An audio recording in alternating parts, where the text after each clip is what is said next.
Okay, this is take two of my first ever Facebook Live video because I don't think the audio worked the first time round. So welcome, thanks for joining me. So today I want to talk about how to practice gratitude. I want to talk about why you might want to practice gratitude. I want to talk about the limitations of the practice, and I want to talk about how to practice gratitude. What are the actual steps you need to take?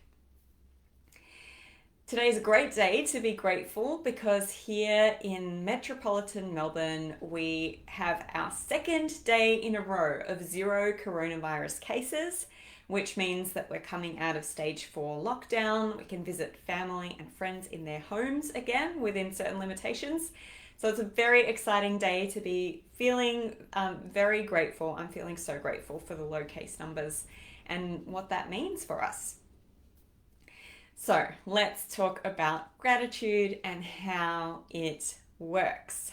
Firstly, why would you want to practice something like gratitude? It sounds like a kind of hokey thing to do. Well, it turns out that there's something called the hedonic treadmill. And what the hedonic treadmill does is it makes us get used to whatever is happening to us. So when we go through difficult times, the hedonic treadmill is actually really helpful because unless we become clinically depressed or anxious, when we go through difficult times, we have a bit of a slump in terms of our happiness, and then over time it starts going back up again to our average levels, even if nothing really changes. So the hedonic treadmill helps you feel okay when you go through difficult times. Of course, they feel pretty crap for a while, but it helps you return back to your average happiness levels over time.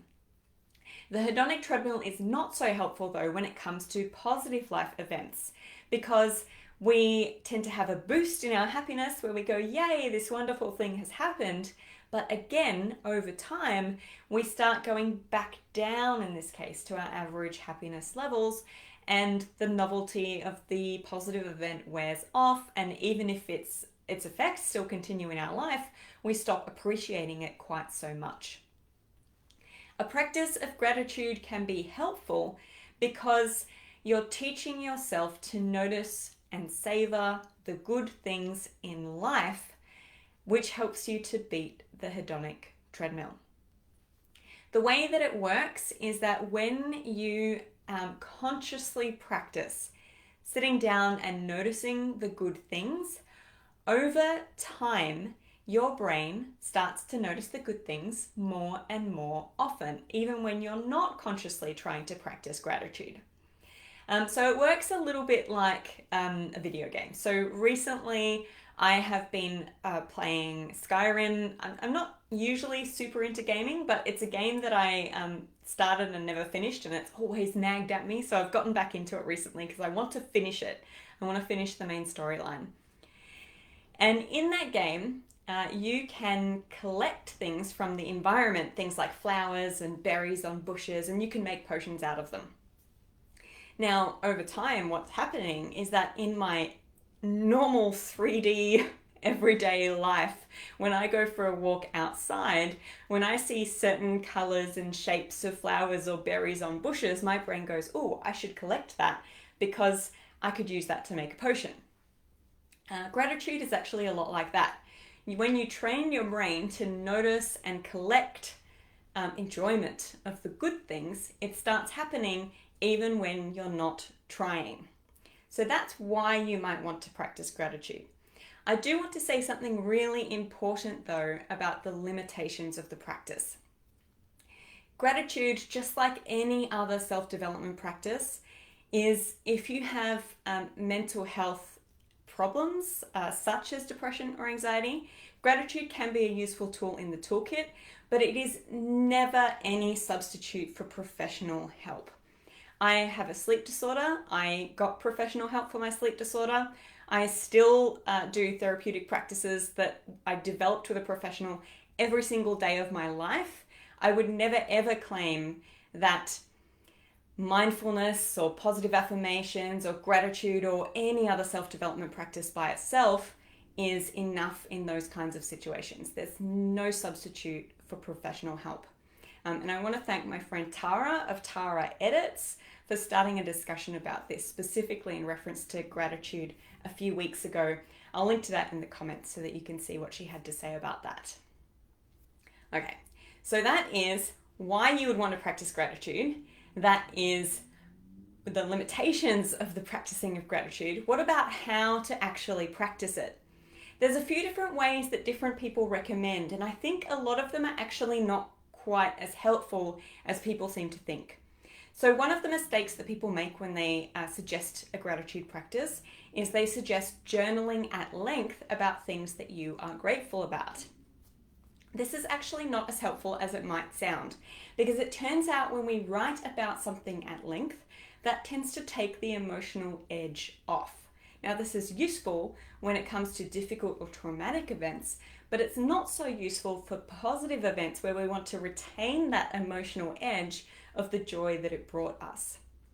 Another recommendation that people make is to do a practice called 3 Good Things, which I do highly recommend. It's where you write down 3 good things and you just jot them down really quickly. It takes 2 to 5 minutes to do, just depends how long it takes you to think of 3 good things.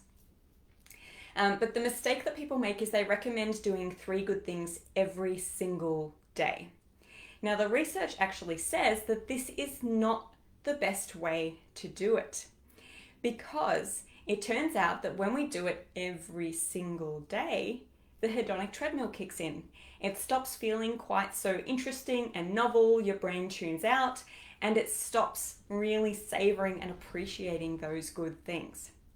Instead, what I would recommend with the 3 Good Things practice is start off doing it every day for just a week or 2 weeks, just to get used to what it feels like to do it.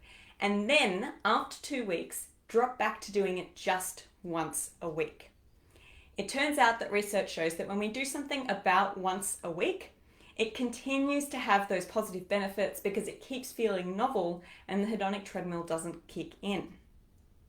So, start off by doing it every day for a week or 2 weeks and then drop back to just once a week. The great thing about this is it only takes 2 minutes to do the 3 Good Things practice, and if you only do it once a week, you're only committing 2 minutes a week.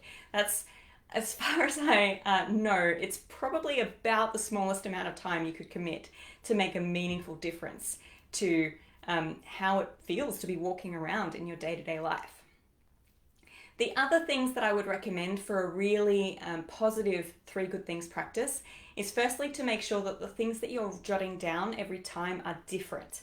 Don't just write down the same 3 good things because your brain will tune out, it'll glaze over, it won't find that interesting.